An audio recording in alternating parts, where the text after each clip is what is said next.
بسم الله الرحمن الرحیم. د آسان عربي ګرامر د دروسو په سلسله کې دا زمونږه لومبی درس دی. په دې درس کې به مونږه بعض بنیادی اصطلاحات دا ذکر کوو او د دې اصطلاحاتو یادول او په دې باندې ځان پوهه کول دا انتهایی ضروری دي، ځکه چې اخو درسونو کې بعد دا اصطلاحات مونږه بار بار دا به استعمالو. زبر ته په عربی کې فتحه وي، زیر ته په عربی کې کسره وي او کوم پیش ته په عربی کې ضمه وي. زبر ته په عربی کې فتحه وي، زیر ته کسره وي او پیش ته ضمه وي. چې کله مونږه دا وپېژندل نو اوس مفتوح څه ته وي؟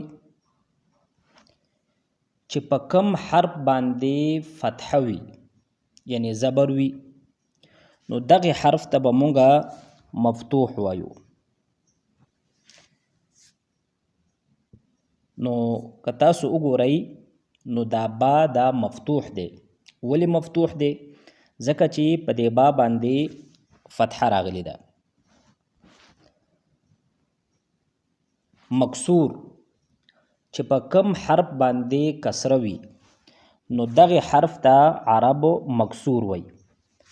اوس دې مثال کې تاسو وګورئ په با باندې کسره ده، لہذا دې با ته به مونږه مکسور وایو.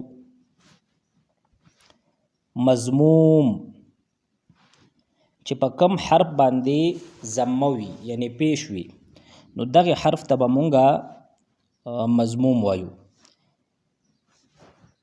مثلا دا تاسو وګورئ با پیش بو نو دلته په با باندې ضمه ده، لہذا دې با ته به مونږه مضموم وایو. زبر ته په عربی کې فتحه وي، زیر ته کسره وي او پیش ته ضمه وي.